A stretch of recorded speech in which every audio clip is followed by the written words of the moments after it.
마음이란 무엇일까? 우리는 매일 마음이라는 말을 사용하지만 정작 마음이 무엇인지 명확히 알지 못한다. 기쁠 때는 마음이 들뜨고 슬플 때는 마음이 아프다고 말한다. 분노가 치밀면 마음이 불탄다고 하고 평온할 때는 마음이 고요하다고 표현한다. 그렇다면 마음은 감정의 다른 이름일까? 아니면 생각하는 의식 그 자체일까? 현대인들은 마음을 뇌의 활동으로 이해하려 한다. 신경과학자들은 감정과 사고가 뇌의 특정 영역에서 일어나는 화학적 반응이라고 설명한다. 그러나 이런 설명을 들어도 왠지 허전하다. 뇌파와 호르몬으로는 설명되지 않는 무언가가 있다는 직감이 든다. 사랑하는 사람을 떠올릴 때의 따뜻함, 아름다운 음악을 들을 때의 전율, 깊은 밤 홀로 있을 때의 고독감. 이런 것들이 정말 단순한 화학작용일까? 부처님은 2500년 전에 전혀 다른 관점을 제시하셨다. 마음은 본래 청정하다고 말씀하신 것이다. 번뇌와 괴로움에 시달리는 우리에게는 믿기 어려운 말씀이다. 어떻게 이렇게 혼란스럽고 괴로운 마음이 본래 청정할 수 있단 말인가? 하루 종일 이런저런 생각들이 머릿속을 떠다니고 감정의 파도에 휩쓸려 살아가는데 청정하다니. 마치 진흙탕에 빠진 연꽃처럼 우리의 본래. 마음은 번뇌라는 진흙 속에서도 그 청정한 본성을 잃지 않는다고 부처님은 가르치셨다. 연꽃이 진흙에서 피어나지만 진흙에 물들지 않듯이 마음 역시 번뇌 속에서도 본래의 청정함을 유지한다는 것이다. 그렇다면 우리가 해야 할 일은 마음을 청정하게 만드는 것이 아니라 본래 청정한 마음을 발견하는 것이 아닐까? 이것이 바로 능엄경과 원각경이 우리에게 던지는 근본적인 질문이다. 마음은 어디에 있는가? 우리가 찾아야 할 것은 무엇인가? 깨달음은 얻어야 할 것인가? 아니면 이미 가지고 있는 것인가? 이런 물음들을 품고 우리는 부처님의 가르침 속으로 들어가야 한다. 본래 마음을 찾는 여정은 멀리 있는 목적지를 향한 여행이 아니라 이미 우리 안에 있는 보물을 발견하는 탐험이다. 능엄경에는 인상적인 장면이 하나 있다.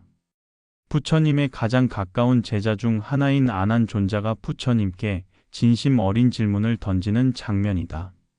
세존이시여, 제 마음은 어디에 있습니까? 얼핏 보면 순진해 보이는 질문이지만 사실 이는 모든 구도자가 마주하는 근본적인 물음이다. 아난은 자신의 마음을 찾기 위해 갖가지 가능성을 제시한다. 마음이 눈 안에 있습니까? 그렇다면 왜 눈을 감아도 생각이 계속될까요? 그렇다면 마음이 몸 밖에 있습니까? 하지만 그렇다면 어떻게 몸의 감각을 느낄 수 있겠습니까? 아난의 질문은 계속된다. 마음이 눈과 물체 사이에 있는 것일까? 아니면 어둠과 밝음을 분별하는 곳에 있는 것일까? 부처님은 아난의 각각의 추론을 차근차근 반박하신다. 마음은 몸 안에 있지도 밖에 있지도 중간에 있지도 않다는 것이다. 그렇다면 마음은 도대체 어디에 있단 말인가? 아난은 점점 혼란스러워한다. 자신이 생각하고 느끼고 있다는 것은 분명한데 그 주체인 마음을 도무지 찾을 수 없는 것이다. 이 대화를 지켜보며 우리도 똑같은 혼란에 빠진다.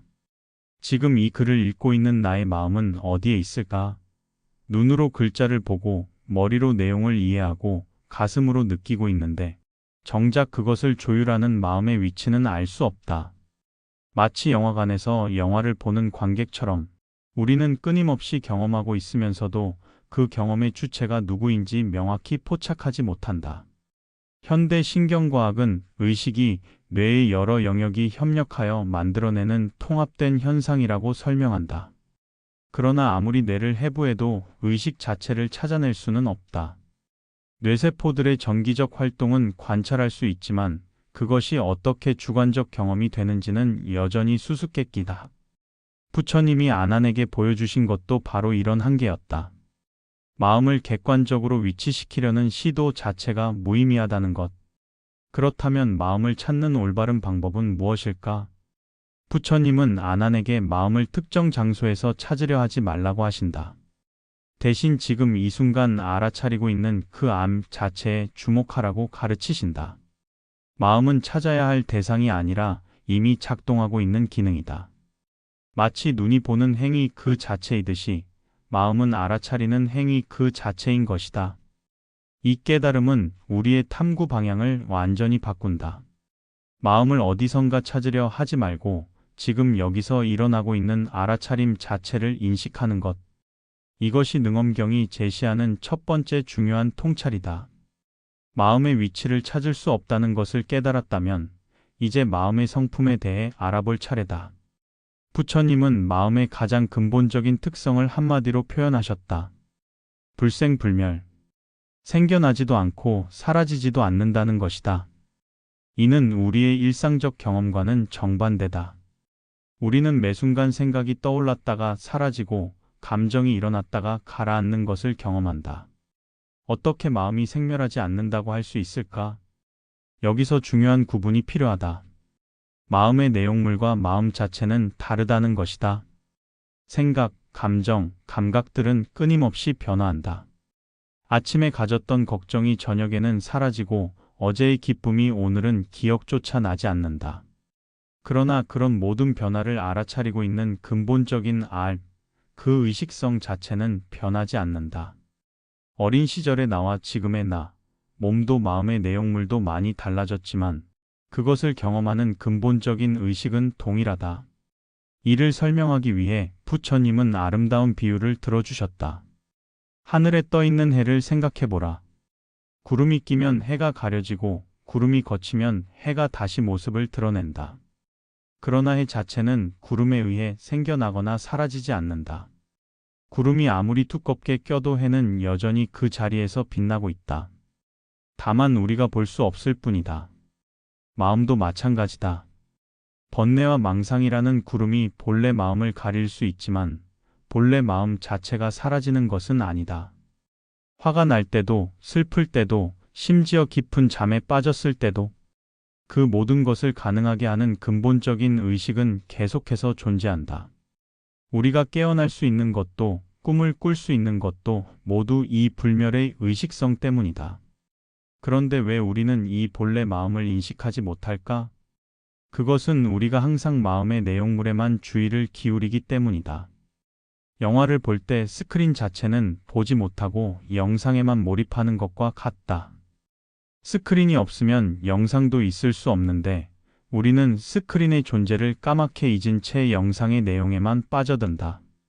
본래 마음은 순수한 알아차림 자체다. 좋고 나쁨의 판단도 없고 과거와 미래의 생각도 없는 그저 지금 이 순간을 있는 그대로 아는 순수한 알미다.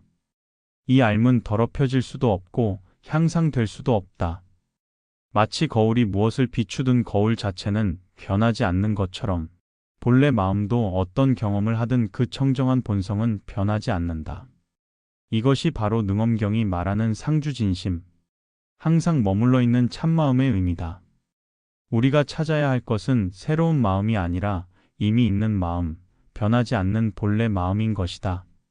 원각경은 한 걸음 더 나아가 놀라운 진실을 선언한다. 일체 중생이 본래 원각을 성취하였다. 모든 존재가 원래부터 완전한 깨달음을 갖추고 있다는 것이다. 이는 일반적인 종교적 사고와는 전혀 다른 관점이다. 보통 우리는 깨달음을 멀리 있는 목표, 오랜 수행을 통해 도달해야 할 경지로 생각한다. 그런데 원각경은 정반대로 말한다. 깨달음은 이미 우리 안에 있으며 수행은 그것을 얻는 것이 아니라 드러내는 과정이라는 것이다. 이를 이해하기 위해 다이아몬드의 비유를 들어보자. 다이아몬드 원석은 겉보기에는 평범한 돌과 다를 바 없다. 그러나 세공사의 손을 거치면 찬란한 광채를 발한다. 여기서 중요한 것은 다이아몬드의 아름다움이 세공 과정에서 생겨나는 것이 아니라는 점이다. 그 아름다움은 처음부터 원석 안에 잠재되어 있었고 세공은 단지 그것을 드러내는 과정일 뿐이다. 우리의 본성도 마찬가지다. 깨달음의 광채는 이미 우리 안에 완전히 갖춰져 있다. 다만 무명과 번뇌라는 겉껍질에 가려져 있을 뿐이다. 수행은 새로운 무언가를 만들어내는 창조 과정이 아니라 이미 있는 것을 발견하는 발굴 과정이다. 마치 조각가가 대리석 안에 숨어 있는 조각상을 찾아내듯이 우리도 번뇌 속에 숨어있는 본래의 깨달음을 찾아내야 한다. 그렇다면 왜 우리는 이미 가지고 있는 깨달음을 인식하지 못할까? 원각경은 이를 무명 때문이라고 설명한다. 무명은 단순히 지식이 부족한 상태가 아니라 자신의 본성을 모르는 근본적인 무지를 말한다. 마치 꿈에서 자신이 거지가 된 왕자가 꿈속에서는 자신의 진짜 신분을 잊고 괴로워하는 것과 같다. 왕자의 신분은 변한 것이 아니지만 꿈속에서는 그것을 인식하지 못한다. 이 관점에서 보면 수행의 목적이 완전히 달라진다. 우리는 부족한 존재에서 완전한 존재로 변화하려는 것이 아니라 이미 완전한 존재임을 깨닫는 것이다. 죄인에서 성자가 되려는 것이 아니라 본래부터 성자였음을 발견하는 것이다. 이는 엄청난 희망의 메시지다. 아무리 큰 실수를 하고 아무리 깊은 절망에 빠져도 우리의 본래 성품은 조금도 손상되지 않는다는 것이다. 동시에 이는 겸손의 메시지이기도 하다. 깨달음은 내가 노력해서 성취하는 것이 아니라 원래부터 있던 것이므로 자만할 이유가 없다. 마치 구름이 걷히면 자연스럽게 드러나는 달처럼 무명이 제거되면 자연스럽게 본래 성품이 드러날 뿐이다. 원각경의 이런 가르침은 우리의 자아상을 근본적으로 바꾼다. 나는 부족하고 결함 많은 존재가 아니라 본래부터 완전한 존재다. 다만 그 완전함을 잊고 있을 뿐이다. 수행은 결국 기억해내기, 본래 자리로 돌아가기인 것이다. 본래 마음이 청정하고 이미 완전한 깨달음을 갖추고 있다면 왜 우리는 끊임없는 번뇌와 괴로움에 시달릴까? 이는 모든 수행자가 마주하는 근본적인 의문이다. 원각경은 이에 대해 명쾌한 답을 제시한다. 번뇌는 본래 마음의 일부가 아니라 그것을 가리는 장막일 뿐이라는 것이다. 이를 이해하기 위해 맑은 물에 떨어진 흙의 비유를 생각해보자. 흙이 물에 들어가면 물이 탁해 보인다. 그러나 흙은 물의 본성을 바꾸지 못한다. 시간이 지나면 흙은 가라앉고 물은 다시 맑아진다. 물의 청정함은 처음부터 변한 적이 없다. 다만 일시적으로 가려졌을 뿐이다. 번뇌도 마찬가지다. 탐욕, 분노, 어리석음 등의 번뇌가 일어나면 마음이 어지럽고 괴로워 보인다. 그러나 번뇌는 본래 마음을 오염시키지 못한다. 번뇌는 본래 마음 위에 일시적으로 나타나는 현상일 뿐 본래 마음 자체가 되는 것은 아니다. 마치 거울에 먼지가 앉아도 거울의 본성이 바뀌지 않는 것과 같다. 그렇다면 번뇌는 어떻게 생겨나는 것일까? 능엄경과 원각경은 공통적으로 일념무명에서 시작된다고 설명한다. 본래 마음에서 한순간의 미혹이 일어나는 것이다. 마치 고요한 호수에 돌멩이를 던지면 물결이 일어나는 것처럼 무명이라는 작은 동요에서부터 모든 번뇌가 파생된다. 이 과정을 좀 더 구체적으로 보면 이렇다. 처음에는 단순한 알아차림만 있었는데 어느 순간 나라는 의식이 생긴다. 나가 생기면 자연히 나와 나 아닌 것의 구분이 생긴다. 이 분별심에서 집착이 생기고 집착에서 탐욕과 분노가 생긴다. 원하는 것을 얻지 못하면 괴로워하고 싫어하는 것을 마주하면 화를 낸다. 현대 심리학의 용어로 표현하면 자아의 형성 과정과 비슷하다. 자아는 생존과 적응을 위해 필요한 기능이지만 동시에 괴로움의 근원이 되기도 한다. 자아가 강할수록 더 많은 욕망과 불안을 만들어낸다. 내가, 내 것이, 내 생각이 라는 집착이 강할수록 더 많은 갈등과 괴로움이 생긴다. 그러나 여기서 중요한 것은 번뇌를 적으로 보지 말라는 것이다. 번뇌는 본래 마음의 왜곡된 표현이다. 탐욕의 뿌리에는 사랑이 있고 분노의 뿌리에는 정의감이 있으며 어리석음의 뿌리에는 알고자 하는 욕구가 있다. 문제는 번뇌 자체가 아니라 그것에 매이는 것이다. 따라서 수행은 번뇌를 제거하는 것이 아니라 번뇌에서 자유로워지는 것이다. 번뇌가 일어나도 그것이 본래 마음이 아님을 아는 것이다. 파도가 일어나도 바다의 본성은 변하지 않는다는 것을 아는 것과 같다. 이런 이해가 생기면 번뇌를 만나도 흔들리지 않는 평온함을 유지할 수 있다. 본래 마음의 본성을 이해했다면 이제 그것을 실제로 경험하는 방법을 알아야 한다.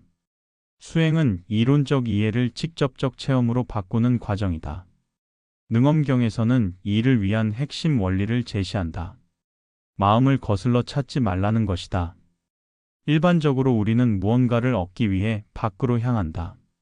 음식이 필요하면 시장에 가고, 지식이 필요하면 책을 읽으며, 즐거움이 필요하면 오락을 찾는다. 그런데 본래 마음은 이런 방식으로는 찾을 수 없다. 본래 마음은 이미 여기에 있기 때문이다. 마치 안경을 쓰고 안경을 찾는 것과 같다. 아무리 여기저기 뒤져봐도 찾을 수 없다가 어느 순간 자신의 코 위에 있다는 것을 깨닫는다. 그렇다면 어떻게 해야 할까? 부처님은 돌이켜 비추라고 가르치셨다. 밖으로 향하던 의식을 안으로 돌려 자신을 비춰보라는 것이다. 그러나 여기서 주의할 점이 있다. 안으로 돌린다는 것이 내면을 관찰 대상으로 만든다는 뜻은 아니다. 관찰하는 주체와 관찰당하는 객체라는 이분법에 빠지면 안 된다. 진정한 돌이켜 비춤은 알아차리는 행위 자체에 머무는 것이다. 생각을 관찰하는 것이 아니라 생각이 일어나는 것을 아는 그 알 자체를 인식하는 것이다. 감정을 분석하는 것이 아니라 감정이 느껴지는 것을 아는 그 알아차림 자체를 경험하는 것이다. 이는 명상 수행의 핵심이기도 하다. 초보자들은 흔히 명상을 집중이나 이완의 기법으로 오해한다. 물론 집중과 이완도 도움이 되지만 그것만으로는 부족하다. 진정한 명상은 지금 이 순간의 알아차림 자체를 깨닫는 것이다. 호흡을 세는 것이 목적이 아니라 호흡을 세고 있는 그 의식을 자각하는 것이다. 일상생활에서도 이런 수행이 가능하다. 걸을 때 발걸음에만 집중하는 것이 아니라 걷고 있음을 아는 그 알을 인식하는 것이다. 먹을 때 음식의 맛에만 몰입하는 것이 아니라 맛보고 있음을 아는 그 의식을 자각하는 것이다. 이렇게 되면 모든 순간이 수행의 기회가 된다. 여기서 중요한 것은 노력하되 억지로 하지 않는 것이다. 마치 물이 자연스럽게 아래로 흐르는 것처럼 의식이 자연스럽게 자신의 본성으로 돌아가도록 하는 것이다. 너무 애쓰면 긴장이 생기고 너무 느슨하면 혼침에 빠진다. 적당한 각성과 이완의 균형이 필요하다. 부처님은 이를 검은고 줄의 비유로 설명하셨다. 줄이 너무 팽팽하면 끊어지고 너무 느슨하면 소리가 나지 않는다. 적절한 긴장 상태에서만 아름다운 선율이 나온다. 수행도 마찬가지다. 적절한 정진과 여유의 조화 속에서 본래 마음의 선율이 울려 퍼진다. 본래 마음을 찾아가는 수행이 깊어질수록 한 가지 놀라운 사실을 발견하게 된다. 본래 마음은 단순히 청정할 뿐만 아니라 본질적으로 자비롭다는 것이다. 이는 우연이 아니다. 진정한 깨달음은 반드시 자비로 드러날 수밖에 없다. 왜 그럴까? 본래 마음에는 나와 너의 경계가 없다. 내 고통과 남의 고통을 구분하지 않는다. 마치 햇빛이 선악을 가리지 않고 모든 것을 비추듯이 본래 마음의 자각도 모든 존재를 동등하게 품는다. 이때 자비는 도덕적 의무가 아니라 자연스러운 표현이 된다. 이를 이해하기 위해 어머니와 아이의 관계를 생각해보자. 어머니가 아이를 사랑하는 것은 의무감 때문이 아니다. 아이가 아파하면 어머니도 자연스럽게 아파하고 아이가 기뻐하면 어머니도 기뻐한다. 이는 둘 사이의 경계가 희미하기 때문이다. 어머니에게 아이는 자신의 연장이자 분신이다. 본래 마음의 경지에서는 모든 존재와 이런 관계가 성립한다. 다른 존재의 고통이 곧 나의 고통이고 다른 존재의 기쁨이 곧 나의 기쁨이다. 이때 자비는 베푸는 것이 아니라 표현되는 것이다. 강물이 자연스럽게 바다로 흘러가듯이 깨달은 마음에서는 자비가 자연스럽게 흘러나온다. 그런데 여기서 주의할 점이 있다. 자비를 감정적 동정이나 맹목적 친절과 혼동해서는 안 된다. 진정한 자비는 지혜와 하나다. 상대방에게 진정으로 도움이 되는 것이 무엇인지 명확히 보는 지혜가 있어야 한다. 때로는 엄격함이 자비일 수 있고 때로는 거리두기가 자비일 수 있다. 부모가 아이에게 무조건 원하는 것을 다 해주는 것이 사랑이 아니듯이 진정한 자비도 상대방의 진정한 이익을 고려한다. 당장의 고통을 덜어주는 것보다 근본적인 해결책을 제시하는 것이 더 큰 자비일 수 있다. 물고기를 잡아주는 것보다 물고기 잡는 법을 가르쳐 주는 것이 진정한 도움인 것처럼 이런 자비는 개인의 수행에도 적용된다. 자신에 대한 자비 없이는 다른 존재에 대한 진정한 자비도 불가능하다. 자신의 번뇌와 실수를 가혹하게 판단하는 사람이 어떻게 다른 이의 잘못을 따뜻하게 받아줄 수 있겠는가? 자신을 용서할 줄 아는 사람만이 다른 이를 진정으로 용서할 수 있다. 자기 자비는 자기 합리화와는 다르다. 자신의 잘못을 인정하되 그것으로 자신을 전면 부정하지 않는 것이다. 실수는 실수일 뿐이며 본래 성품은 여전히 청정하다는 것을 아는 것이다. 마치 구름이 끼어도 하늘 자체는 변하지 않는다는 것을 아는 것과 같다. 이렇게 자비와 본래 마음이 만나면 수행의 질이 완전히 달라진다. 수행이 자신을 벌주는 행위가 아니라 자신을 사랑하는 행위가 된다. 번뇌를 적으로 여겨 싸우는 것이 아니라 길 잃은 아이를 돌보듯 품는 것이 된다. 이런 마음으로 수행할 때 진정한 변화가 일어난다. 깨달음의 길은 결코 차가운 지적 탐구가 아니다. 따뜻한 마음, 자비로운 마음 없이는 진정한 깨달음도 불가능하다. 지혜와 자비는 새의 양날개와 같다. 둘 중 하나만으로는 하늘을 날 수 없다. 본래 마음을 찾는 여정은 결국 자비로운 마음을 찾는 여정이기도 하다. 개인의 수행이 어느 정도 깊어지면 자연스럽게 함께하고 싶은 마음이 생긴다. 혼자서는 한계가 있다는 것을 깨닫게 되기 때문이다. 이는 나약함의 표현이 아니라 성숙의 표현이다. 진정으로 깨달은 사람일수록 공동체의 중요성을 안다. 부처님께서도 홀로 깨달으셨지만 곧바로 다른 이들과 나누기 시작하셨다. 깨달음은 혼자 간직하기에는 너무 소중한 것이었다. 마치 아름다운 음악을 듣고 나면 다른 이와 함께 나누고 싶어지는 것처럼 법의 기쁨도 나누어야 비로소 완성된다. 공동체 수행의 첫 번째 의미는 서로의 거울이 되어주는 것이다. 혼자 수행할 때는 자신의 맹점을 보기 어렵다. 자기 중심적 사고에 빠져 있으면서도 그것을 깨닫지 못한다. 그런데 다른 수행자들과 함께하면 자신이 보지 못하는 부분을 발견하게 된다. 다른 이의 반응을 통해 자신의 모습을 객관적으로 볼 수 있다. 두 번째는 상호 격려의 효과다. 수행의 길은 결코 평탄하지 않다. 때로는 의욕이 떨어지고 때로는 회의가 들기도 한다. 이때 함께 정진하는 도반들의 존재가 큰 힘이 된다. 서로의 체험을 나누고 어려움을 함께 나누면서 혼자서는 불가능했던 지속력을 갖게 된다. 세 번째는 집단 수행이 만들어내는 특별한 에너지다. 많은 사람이 함께 경전을 읽고 정근할 때 생기는 그 울림은 개인 수행에서는 경험하기 어려운 것이다.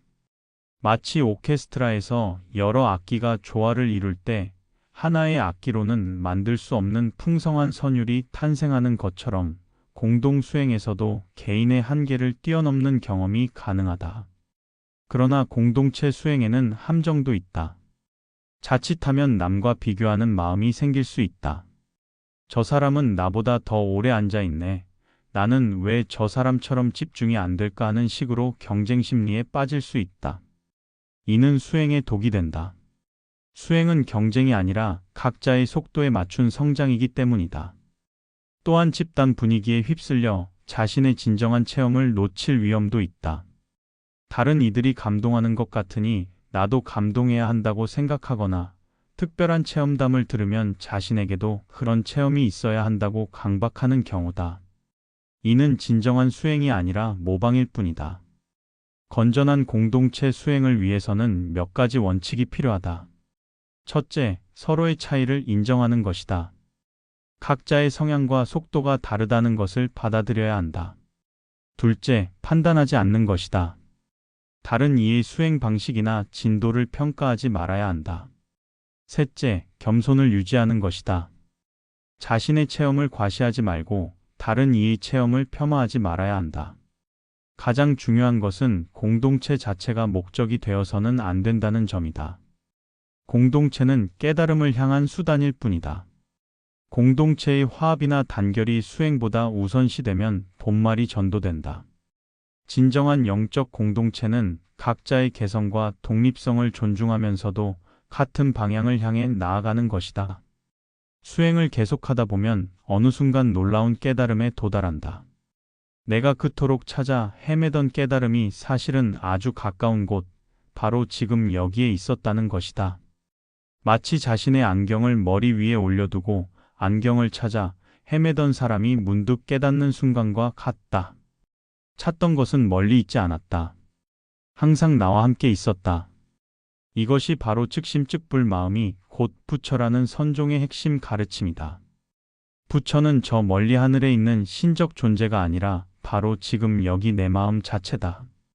내가 이 글을 읽고 있는 지금 이 순간 글자를 보고 의미를 이해하는 이 의식 자체가 부처의식이다.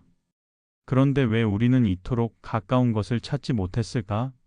그것은 우리가 깨달음을 특별한 상태, 신비로운 체험으로만 생각했기 때문이다. 번쩍하는 빛이 보이거나 황홀한 느낌이 들어야 깨달음이라고 착각했다. 마치 보물을 화려한 보석 상자 안에서만 찾으려 하고 소박한 천 조각에 쌓여 있는 보물은 보지 못하는 것과 같다. 진정한 깨달음은 평범함 속에 숨어 있다. 아침에 눈을 뜨는 것, 따뜻한 햇살을 느끼는 것, 새소리를 듣는 것, 이 모든 일상적 경험 속에 깨달음의 빛이 스며 있다. 문제는 우리가 너무 익숙해서 그 신비로움을 놓친다는 것이다. 마치 물고기가 물의 존재를 모르는 것처럼 우리는 깨달음 속에서 살면서도 깨달음을 모른다. 선사들은 이를 아름다운 표현으로 가르쳤다. 배고플 때 먹고 졸릴 때 잔다, 이것이 바로 깨달음의 삶이라는 것이다. 특별한 뭔가를 하는 것이 아니라 평범한 일을 평범하게 하는 것이다. 단, 완전히 깨어있는 상태에서 하는 것이다. 걷기 명상을 해본 사람이라면 이를 쉽게 이해할 수 있다.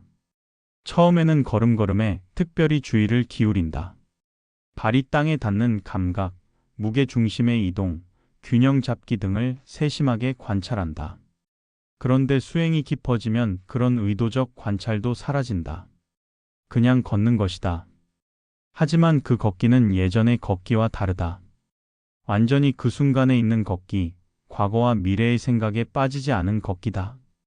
이런 상태에서는 수행과 일상의 경계가 사라진다. 명상 시간과 일반 시간의 구분이 없어진다. 모든 순간이 수행이고 모든 행위가 명상이다. 설거지를 할 때도 설거지만 하고 대화할 때도 대화에만 몰입한다. 그 어떤 순간도 놓치지 않고 완전히 참여한다.